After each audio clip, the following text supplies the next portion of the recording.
하나님께서 오늘 저에게 주신 말씀은 시편 120편 말씀인데 1절부터 7절까지 말씀 제가 먼저 봉독하도록 하겠습니다. 성전에 올라가는 노래, 내가 환난 중에 여호와께 부르짖었더니 내게 응답하셨도다. 여호와여, 거짓된 입술과 괴사한 혀에서 내 생명을 건지소서. 너 괴사한 혀여, 무엇으로 내게 주며 무엇으로 내게 더할꼬. 장사의 날카로운 살과 로뎀나무 숯불이로다. 매색에 유하며 계달의 장막 중에 거하는 것이 내게 화로다. 내가 화평을 미워하는 자와 함께 오래 거하였도다. 나는 화평을 원할지라도 내가 말할 때에 저희는 싸우려 하는도다. 오늘 저희가 나누는 시편 120편의 표제어, 오랜만에 표제어가 있어요. 성전에 올라가는 노래입니다. 사실 이제 오늘부터 저희가 120편 말씀을 시작하는데 120편부터 134편까지 이 15개의 시의 모든 표제어는 동일합니다. 성전에 올라가는 노래, 성전에 올라가는 노래. 성전에 올라가는 노래는 무슨 노래인가? 이스라엘 백성들은 1년에 3차례씩 새 절기 때 6월절, 7.7절, 이제 초막절인데 예루살렘 성전에서 절기를 지켜야 했어요. 하나님께서 그렇게 명하셨기 때문인 거죠. 그래서 이제 예루살렘에서 사는 자들 말고 여러 다른 지역에서 흩어져 살고 있었던 이스라엘 백성들은 이 새 절기 때에 성전이 있는 예루살렘으로 순례의 길을 떠났어요. 자기가 살고 있는 집에서. 그런데 이제 절기 때가 되면 이제 수많은 사람들이 각 처에서 예루살렘으로 향해 걸어갔겠죠. 처음에는 뭐 자기 가족들만 시작했겠지만 점점점 이제 예루살렘으로 가까이 가면 가까이 갈수록 예루살렘 성전으로 같이 올라가는 사람들의 수가 엄청나게 많았겠죠. 그래서 예루살렘을 향하여 함께 걸어가며 불렀던 노래들이 바로 이 성전에 올라가는 노래입니다. 시편 120편부터 134편까지를 성전에 올라가는 노래라고 부르고 또한 성전 순례시라고도 부르기도 합니다. 이 성전에 올라가는 노래, 이 시편 15편의 특징이 몇 가지가 있는데 첫 번째는 아주 간결하고 반복적인 구조와 운율이 있다라고 합니다. 그러니까 시편 132편을 제외하면 나머지 시들은 다 9절을 넘어가지 않습니다. 아주 짧습니다. 두 번째로 이 시들 안에는 예루살렘, 시온, 성전, 주의 집이라는 단어가 아주 많이 나옵니다. 그리고 또 세 번째로 예배의 중심의 구조로 되어 있다라고 해요. 그러니까 개인적인 간구뿐만이 아니라 공동체 예배가 함께 이 시편들 안에 담겨져 있습니다. 그런데 이제 저희가 이제 알아야 할 것은 뭐냐면 이 시편 15개의 시편인데 이 각 시편의 저자들이 내가 혹은 뭐 이스라엘 백성들이 절기를 지키기 위해서 예루살렘 성전으로 올라가면서 이 시를 함께 불렀으면 좋겠다라는 그런 의도를 가지고 이 시를 쓴 것이 아니에요. 각자가 자신의 삶 가운데 그때그때 성령의 감동으로 시들을 썼는데 나중에 이 이스라엘의 신앙 공동체가 이 시를 부르면서 이 예루살렘 성전으로 올라가면 너무나 좋겠다 이렇게 생각이 돼서 혹은 어떤 시들은 같이 모여서 올라갈 때 자기들 모르게 많이 불려지는 시들이었기 때문에 이 시편을 편집할 때에 요 성전에 올라가는 이 노래를 같이 묶어서 여기에 그렇게 편집을 해놓은 겁니다. 그러니까 이 한 군데에 같이 이렇게 모아놓은 거예요.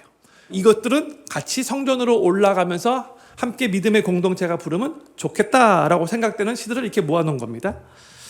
오늘 이제 저희는 120편 말씀을 나누는데 이 120편은 어떤 배경에서 정확하게 쓰여졌는지 표제에서 알려주고 있지 않지만 존 캘빈과 매튜 헨리 등 많은 그런 학자들이 이 시편 120편은 다윗이 사무엘상 22장을 배경으로 하여 쓴 시라라고 그렇게 주장을 합니다. 제가 잠깐 배경 설명을 해드리도록 하겠습니다. 다윗은 이제 사울 왕이 계속해서 죽이려고 했잖아요. 근데 처음에는 이제 긴가민가 했어요. 근데 확실하게 이 사울 왕이 나를 죽이려고 하는구나, 이 사실을 확실하게 알아챈 다음에 자신의 생명을 보존코자 왕궁에서 뛰쳐나와서 제일 처음에 간 곳이 바로 하나님의 그때 성막이 있었던 놉이라는 마을이었고, 거기서 성막을 지키는 제사장 아히멜렉을 만나죠. 그때 제사장 아히멜렉이 다윗이 간절하게 요청해서 진설병을 주고 또한 골리앗의 칼도 주었어요. 기억하시죠? 사무엘상 강의 때 나눴어요. 근데 이 장면을 그때 누가 다 지켜보고 있었어요? 엿보고 있었어요? 도액이라는 사람이 다 엿보고 있었어요. 근데 이 도액이라는 사람은 사울왕이 심어놓은 스파이였다라고까지 말씀을 드렸죠. 근데 이때 이제 이 도액이 그 모든 것을 다 지켜보고 있다가 이제 나중에 사울왕에게 이것에 대해서 다 고해 바치는데, 그 내용이 사무엘상 22장 9절과 10절에 나옵니다. 제가 읽도록 할게요. 그때의 에돔 사람 도액이 사울의 신하 중에 섰더니 대답하여 이르되 이새의 아들이 노베 와서 아히두베의 아들 아히멜렉에게 이런 것을 내가 보았는데 아히멜렉이 그를 위하여 여호와께 묻고 그에게 음식도 주고 블레셋 사람 골리앗의 칼도 주더이다 했어요. 요 10절 말씀을 보세요. 언뜻 읽어보면 도액이 사울왕에게 한 말이 다 참말같이 들려요. 그렇죠? 그에게 음식도 주고 골리앗의 칼도 주더이다, 이 말 맞죠? 뭐 더 정확한 표현이면 진설병도 주고 골리앗의 칼도 주었다 이렇게 맞지만, 그런데 이 두 말은 맞다고 할 수 있는데, 첫 번째 내용 아히멜렉이 그를 위하여 여호와께 묻고, 이거는 거짓말이에요. 그런 적이 없어요.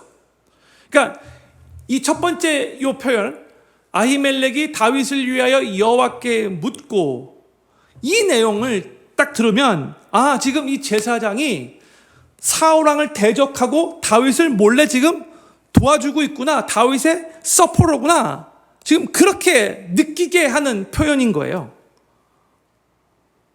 그런데 결국 도액의 이 말이 화근이 되어서 사울왕이 엄청나게 분노했고, 그래서 아히멜렉 제사장뿐만이 아니라 그 놉 마을에 살고 있었던 제사장 85명을 다 죽이라는 명령을 내렸고, 그때 이 도액이라는 사람이 앞장서서 제사장들 85명을 학살하는 그 일을 감행했죠. 근데 그때 제사장 중에서 유일하게 이 아히멜렉의 아들 아비아달이 살아남아서 다윗에게 찾아오고 있었던 일들을 그대로 알려줘요. 그때 다윗이 그 말을 듣고 너무나 괴로워하고 힘들어해요. 그러니까 자기 때문에 자기가 그때 거기 가지만 않았었더라면 좋았을 텐데, 이런 생각이 들고, 또 한쪽으로는 왜 저 도액이라는 사람은 그렇게 이간질 시키는 말을 했기 때문에, 그리고 왜 앞장서서 하나님의 제사장 85명 학살하는 그 일을 주저하지 않고 그렇게 끔찍한 일을 저질렀지? 하면서 너무나 막 속상하고 너무나 막 괴롭고 막 너무 힘든 거예요. 너무나 가슴을 치면서 슬퍼했어요. 이게 바로 이제 이 오늘 시편 120편 이 시를 쓰게 된 배경이라고 할 수 있어요. 이것을 생각하시면서 다윗이 어떠한 마음으로 이 시를 썼는가를 한번 나눠보도록 하겠습니다. 먼저 우리 1절 말씀 우리 같이 읽겠습니다. 시작. 내가 환난 중에 여호와께 부르짖었더니 내게 응답하셨도다 했어요. 성전으로 가는 노래가 총 15개인데 나중에 이스라엘의 이 신앙 공동체가 이 120편부터 134편까지 이 시편들을 편집하고 거기다 묶어 놓았는데, 제일 첫 번째 성전에 올라가는 노래가 다윗의 부르짖음으로 시작을 하고 있어요. 고통 가운데 부르짖음으로. 어떤 학자가 이 1절 말씀을 이렇게 해석을 했어요. 순례의 시작점은 현실의 고통입니다. 그러나 이 고통은 하나님께로 나아가게 하는 영적 출발점입니다. 이렇게 말하고 있어요.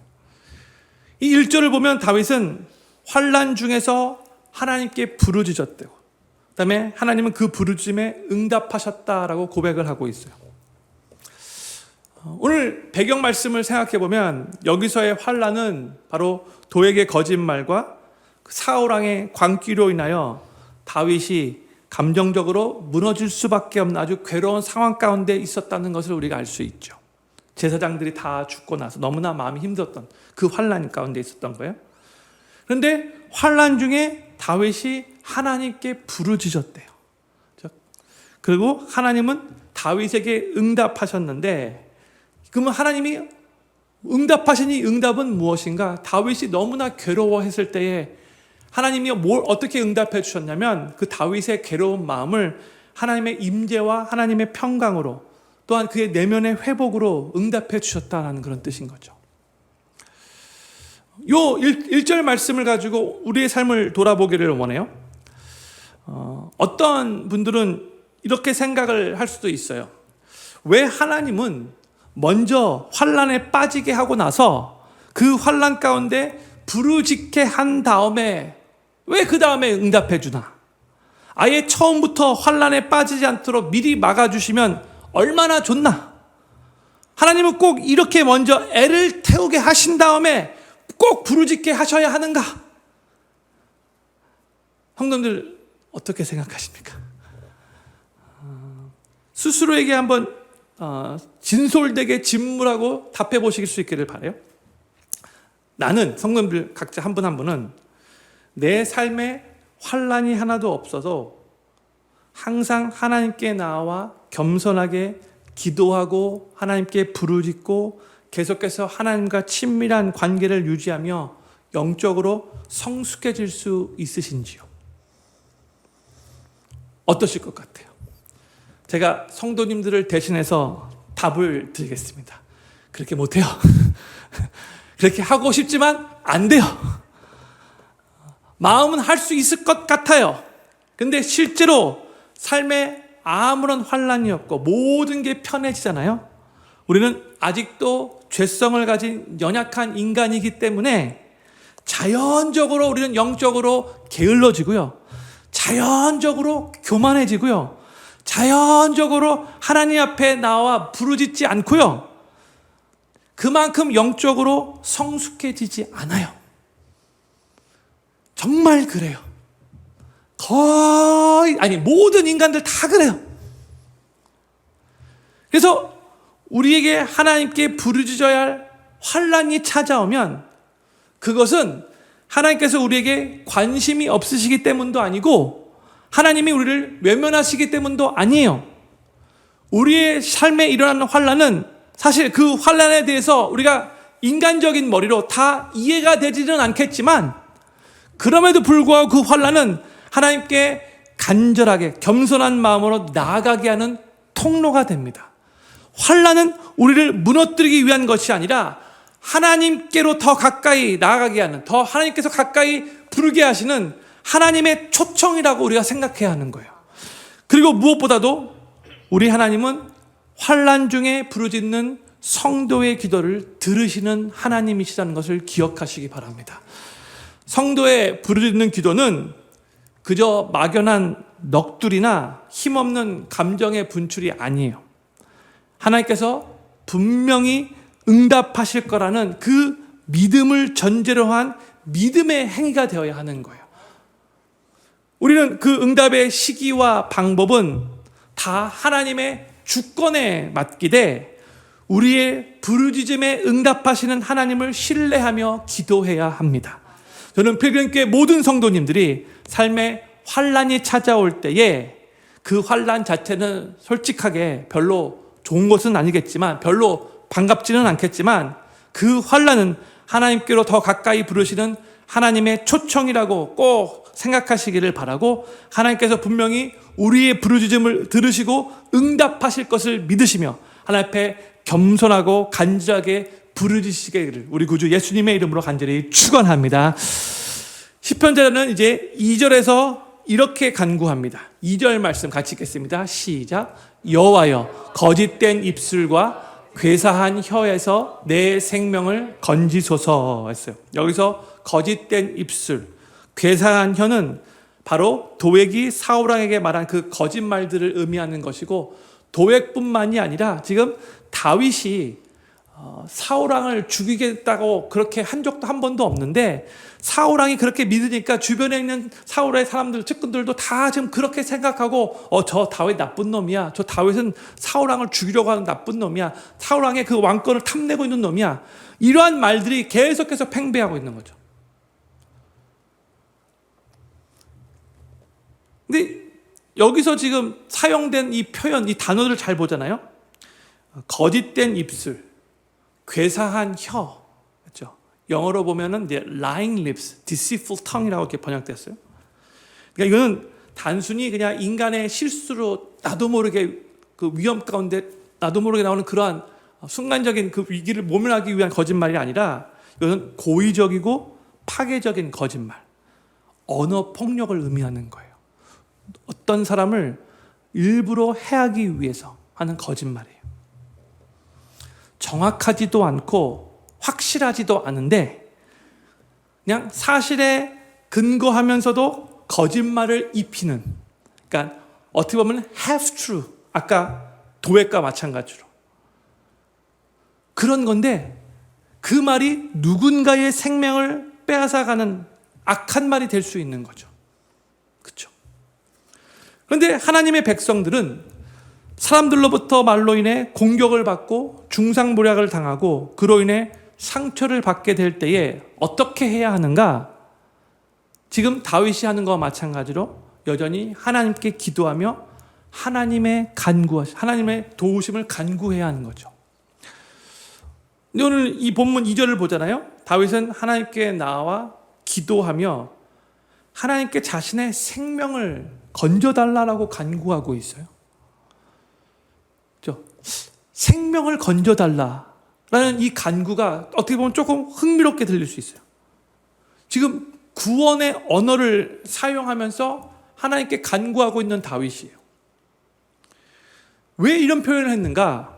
이것은 사람들의 말로 인한 그 공격이, 그 언어 폭력이 한 영혼을 죽일 수 있을 정도로 큰 위협이 된다는 것을 저희들에게 알려주고 있는 거예요. 그냥 뼈를 마르게 하는 거예요.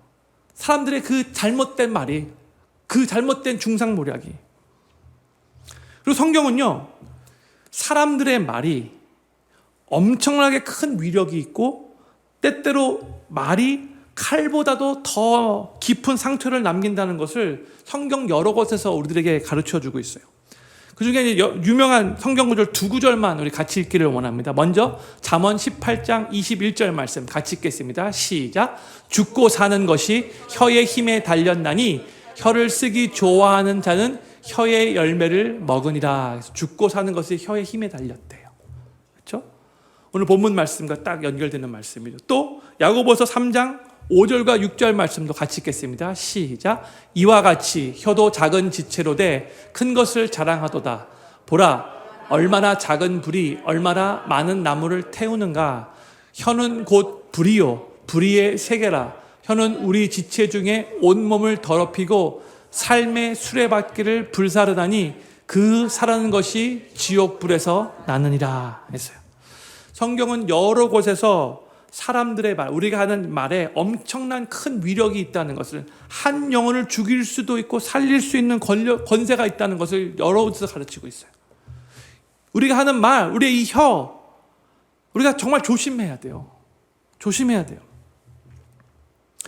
성도들, 누군가의 말로 인해서 마음에 상처가 났을 때 수년이 지나도 그대로 상처로 남아있는 경우들이 많이 있었어요. 그렇죠? 때로는 수십 년이 지나도 그대로 남아있기도 하고요. 심지어는 평생 치유되지 않는 상처로 남아있기도 해요. 그렇죠?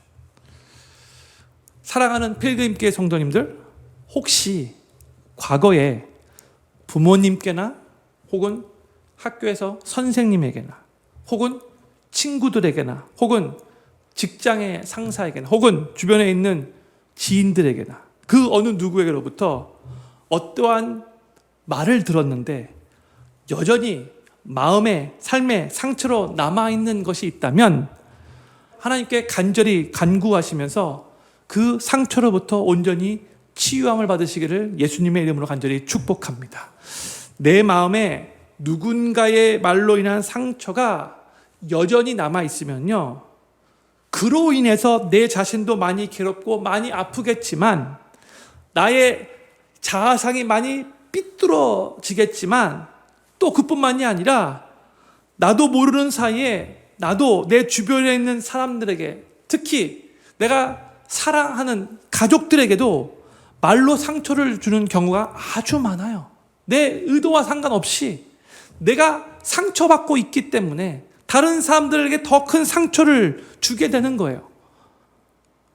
그래서 시편 저자가 오늘 본문 2절에서 하나님께 그 괴사한 말로부터 내 생명을 건지소서라고 하나님께 구원을 위해 간구했잖아요. 그와 마찬가지로 우리는 우리 안에 자리 잡고 있는 이 상처가 나를 엄청나게 아프게 하고, 또한 우리 주변에 있는 사람들을, 우리가 사랑하는 가족들을 본의 아니게 아프게 할 수 있다는 것을 늘 항상 기억하면서 과거의 말로 인한 상처로부터 온전히 치유함 받게 해달라고 기도하시고, 또한 사람들의 거짓된 입술과 괴사한 그 혀로부터 자기 자신을 보호해달라고 기도하는 것이 너무나 중요합니다.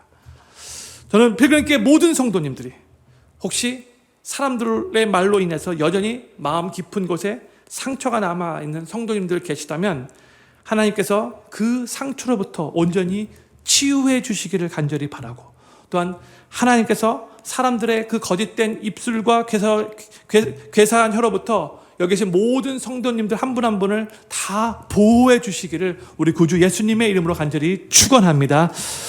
이제 다윗은 도에게 그 거짓된 입술과 괴사한 혀를 하나님의 공의로운 심판에 다 맡깁니다. 3절과 4절 말씀 우리 같이 읽겠습니다. 시작. 너 괴사한 혀여, 무엇으로 내게 주며 무엇으로 내게 더할꼬? 장사의 날카로운 살과 로뎀나무 숯불이로다 했어요. 다시 3절 말씀 비춰주세요. 3절에서 다윗이 괴사한 혀를 의인화해서 반어적으로 질문을 하고 있죠. 무엇으로 너에게 주며 무엇으로 너에게 더할꼬? 질문을 하고 있는데, 이제 이 거짓말로 인해 사람들에게 큰 피해를 끼친 것에 대해 이제 무서운 심판이 뒤따라올 것을 말하기 위해서 먼저 이렇게 반어적 질문을 한 거예요. 그러면서 이제 4절에서 다윗이 자신이 3절에 한 그 질문에 대해서 스스로 답하죠. 장사의 날카로운 살과 로뎀나무 숯불이로다. 4절 말씀 비춰주세요. 장사의 날카로운 살은 정확하게 명중하는 하나님의 심판을 의미하는 것이고요, 로뎀나무 숯불은 단순한 불보다 더 뜨겁고 오래 타는 불, 즉 지속적이고 철저한 하나님의 형벌을 상징하는 의미인 거예요. 다윗은 공의로우신 하나님께서 결국 모든 것을 다 공의롭게 심판하실 거라는 것을 확신하고 하나님께 그 심판을 맡겼어요. 하나님께 심판을 맡기고 하나님이 주는 평강을 누릴 수 있었어요. 성도님들, 우리 하나님은 혀의 죄를, 특히 거짓된 말과 중상모략으로 인한 사람들에게 상처를 주고 피해를 주는 그 혀의 죄를 하나님이 절대로 가볍게 사소한 것으로 여기시지 않으시고 하나님의 공의로 심판하실 것이고 징계하실 거라는 것을 우리가 항상 기억해야 돼요. 우리가 오늘 지금 저희가 읽은 이 말씀을 통해서 우리가 크게 두 가지 교훈을 얻어야 합니다. 첫 번째는 우리 자신에게 이것을 선포해야 돼요. 첫 번째는 우리는 우리의 말의 죄를 절대 가볍게 여겨서는 안 돼요. 혹시 내가 누군가를 내가 정말 확실하지도 않으면서 분명한 근거 없이 그저 내 추측으로만 비방했다거나 가십했다거나 혹은 거짓된 말로 사람들에게 상처를 입히거나 피해를 주었다면 우리는 그것을 깨닫는 순간 즉시 하나님께 회개해야 되고요, 또한 그렇게 말로 상처를 입힌 그 사람에게 찾아가서 또 용서를 구해야 돼요. 이거 절대로 가볍게 생각해서는 안 돼요. 왜냐? 우리 하나님은 거짓된 혀를 미워하시고요. 또한 우리의 입술로 다른 사람들에게 상처를 입히는 것 너무나 싫어하시기 때문에 그래요. 그 하나님의 백성인, 천국 백성인 우리가 우리의 혀로 중상모략하고 다른 사람들에게 상처를 주는 말을 했다면 이것을 그냥 가볍게 툭툭 털고 넘어가서는 안 된다는 거예요. 가볍게 생각하면 생각할수록 그 실수, 그 죄악을 더 많이 쉽게 범하게 되기 때문에 그래요. 하나님의 말씀 두 구절만 읽었으면 좋을 것 같아요. 잠언서 6장 16절부터 19절 말씀. 하나님이 미워하시는 것을 쭉 나열했는데 제가 읽을게요. 여호와께서 미워하시는 것, 곧 그의 마음에 싫어하시는 것이 67가지이니 곧 교만한 눈과 거짓된 혀와 무죄한 자의 피를 흘리는 손과 악한 계교를 꾀하는 마음과 빨리 악으로 달려가는 발과 거짓을 말하는 망령된 증인과 및 형제 사이를 이간하는 자인이라 했어요. 하나님이 미워하시는 것을 나열하고 있죠. 근데 그냥 이것만 읽어도 우리가 섬찟해요. 근데 이 지금 8가지를 나열했는데 하나님께서 정말로 미워하시는 것 8가지 중에서 거짓된 혀가 두 번째에 나와 있어요. 그리고 거짓을 말하는 망령된 증인이 7번째에 말하고 있어요. 하나님이 정말로 거짓된 말을 미워하시는 거예요. 그리고 우리의 거짓된 말로 인해서 형제 사이가 이간되면은 그것 하나님 정말 싫어하시는 거죠. 이 하나님이 정말로 미워하시는 거라는 것을 우리가 기억해야 돼요. 조심해야 돼요, 더욱더. 또한 마태복음 12장에서 예수님이 직접 이런 말씀을 하셨어요. 마태복음 12장 36절 37절 말씀이에요. 내가 너희에게 이르노니 사람이 무슨 무익한 말을 하든지 심판날에 이에 대하여 신문을 받으리니 내 말로 의롭다함을 받고 내 말로 정죄함을 받으리라 했어요. 그만큼 우리가 말할 때 조심해야 되는 거예요. 우리가 우리의 혀를 가지고 사람들 세워주고 격려하고 축복해주는 말, 은혜로운 말만 하기 위해서 정말 최선을 다해 노력해야 돼요. 우리 하나님이 얼마나 거짓된 말을 미워하고 얼마나 상처되는 말 하나님께서 증오하신다.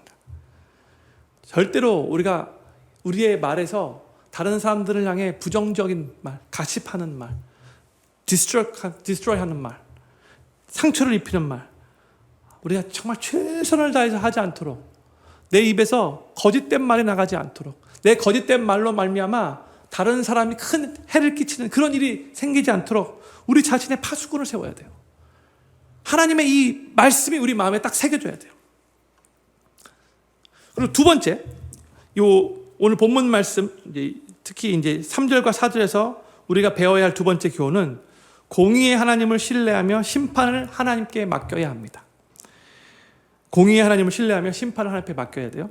혹시 누군가로부터 우리가 억울하게 근거 없는 비방이나 중상모략을 받았다면 우리가 직접 우리의 손으로 해결하려고 하지 말고 그 사람과 싸우려고 하지 말고 나도 가만히 있지 않을 거야? 하고 막 그 사람에 대해서 다른 사람들에게 막 비방하며 다니지 않고 도리어 그냥 우리는 침묵하며 모든 것을 공의의 하나님께 다 맡기고 하나님을 신뢰하며 하나님이 심판해 주실 것을 하나님의 그 타임을 기다려야 한다는 거예요. 이거는 벌써 우리가 시편 말씀을 나누면서 여러 번 나눈 말씀인데 다시 한번 이 말씀 나누고 싶어요. 로마서 12장 19절 말씀 우리 같이 한번 읽겠습니다. 시작. 내 사랑하는 자들아 너희가 친히 원수를 갚지 말고 하나님의 진노하심에 맡기라. 기록되었으되 원수 갚는 것이 내게 있으니 내가 갚으리라고 주께서 말씀하시니라. 아멘. 하나님이 갚으시는 거예요. 우리가 하는 게 아니야. 하나님께 달려있는 거예요. 베드로전서 2장 23절에서도 베드로가 예수님에 대해서 말하면서 이런 말을 했어요. 베드로전서 2장 23절 같이 읽겠습니다. 시작. 욕을 당하시되 맞대어 욕하지 아니하시고 고난을 당하시되 위협하지 아니하시고 오직 공의로 심판하시는 이에게 부탁하시며.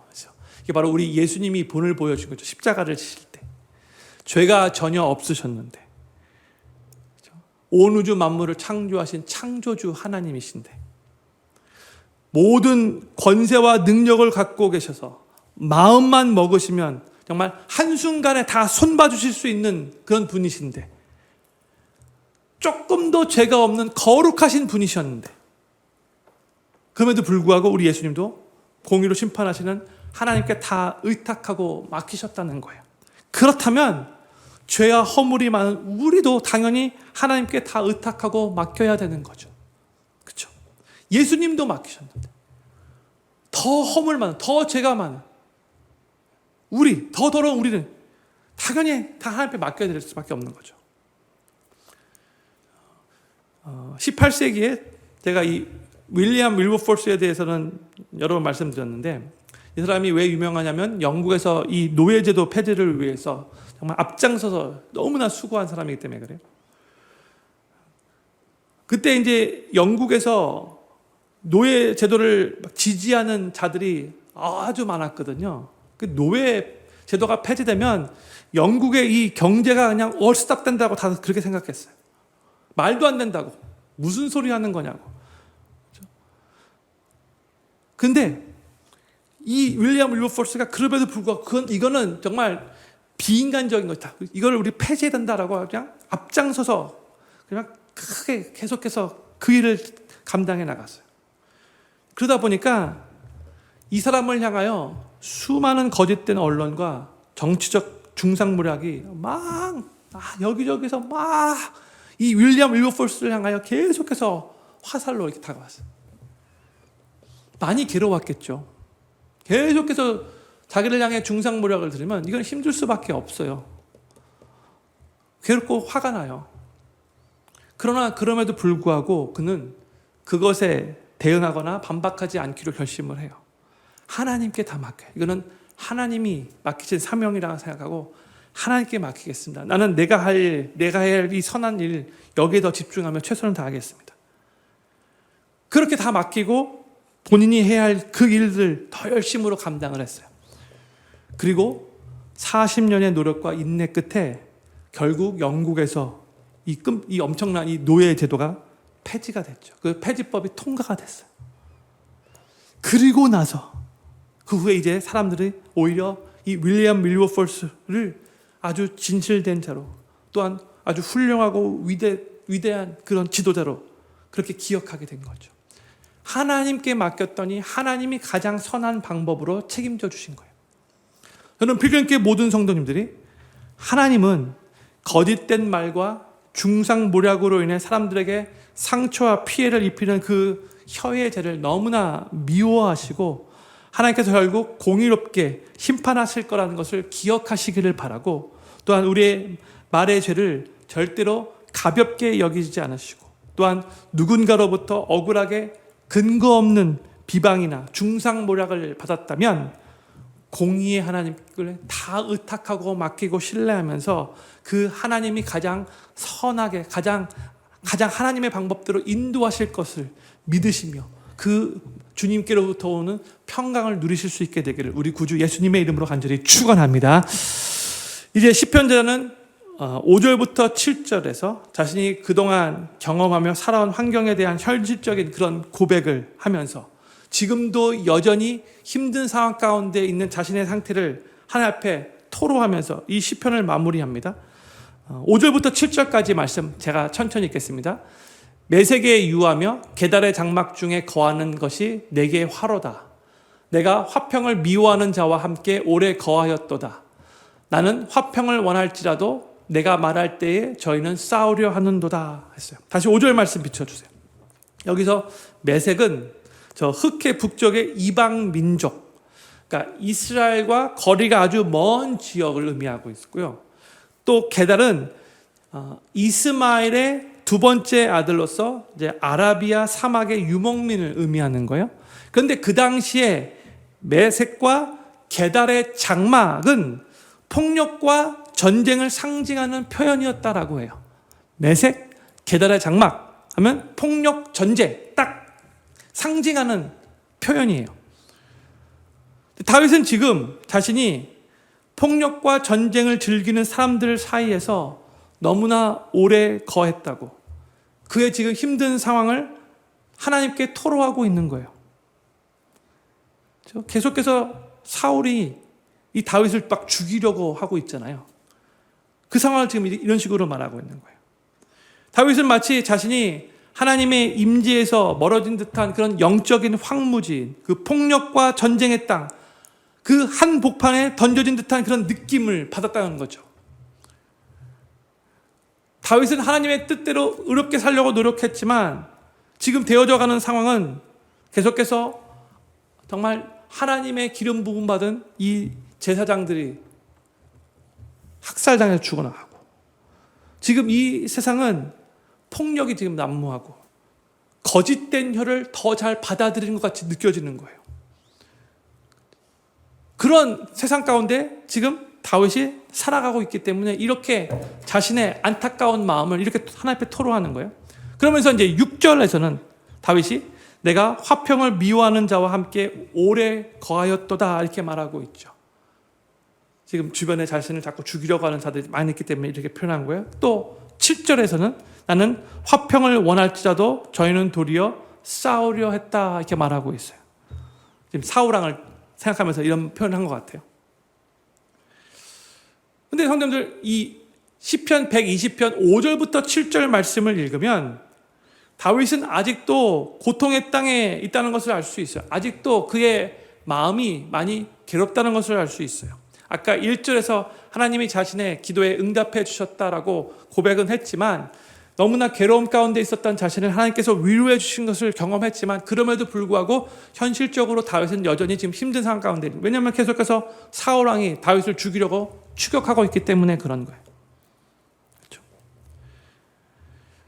여전히 다윗은 오늘 이 시편 5절의 표현을 보면 여전히 자신은 매색에 있고 계달의 장막에 있으며 자신은 화평을 원하고 있지만 자신은 평화를 외치지만 계속해서 지금 무시당하고 있는 그런 느낌이에요.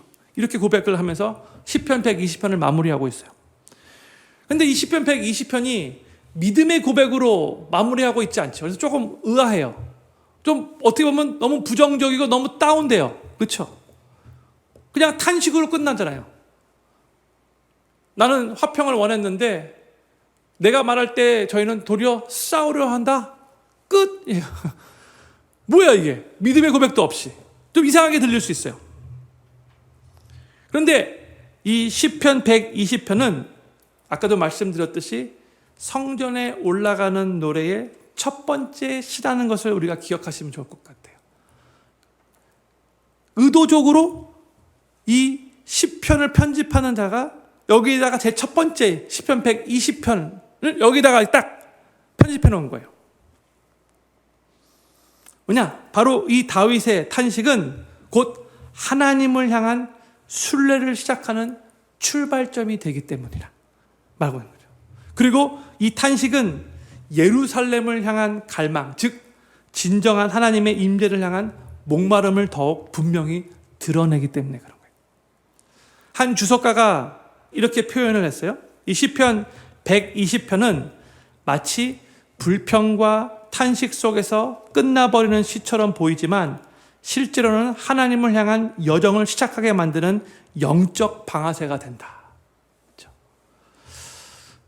고난은 끝나지 않았고 지금 거짓이 승리하는 것처럼 보이지만 다윗은 그 현실을 그대로 안고 하나님께 부르짖었고 또 그 마음이 괴로울 때에 하나님께서 위로해 주시는 그 기도의 응답을 받았으며 지금 계속해서 다 모든 것이 이해되지 않는다 할지라도 지금 하나님을 향해 계속 다윗이 나아가고 있는 거예요.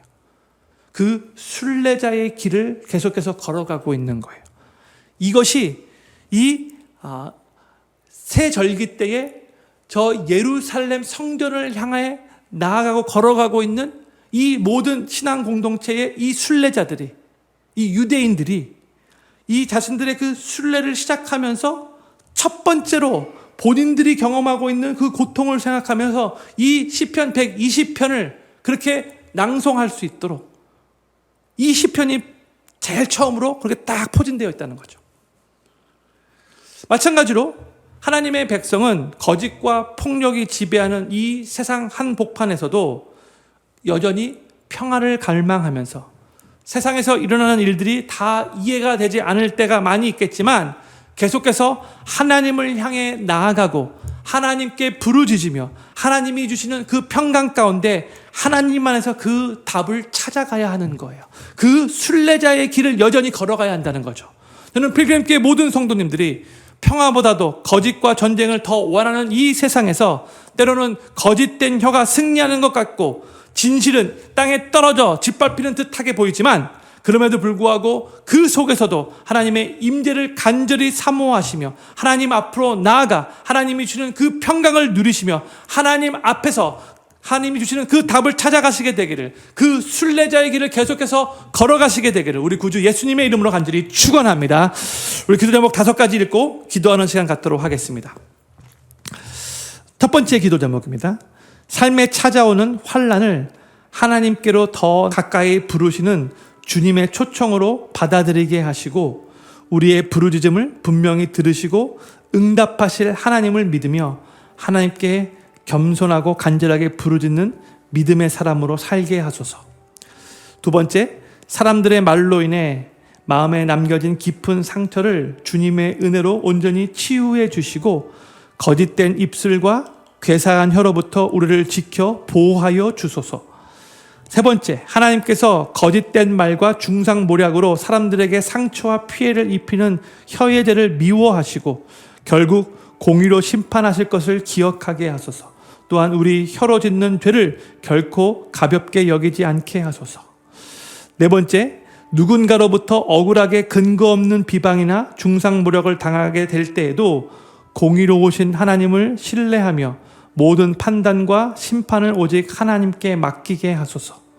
마지막 5번째, 이 세상은 평화보다 거짓과 전쟁을 더 원하고 때로는 거짓된 혀가 승리하는 듯하며 진리가 땅에 떨어져 짓밟히는 것 같지만 그럼에도 불구하고 이 혼란한 세상 한가운데서 하나님의 임재를 간절히 사모하며 주님 앞으로 나아가 주님이 주시는 평강을 누리고 하나님 안에서 진리의 답을 찾아가는 순례자의 삶을 살아가게 하소서.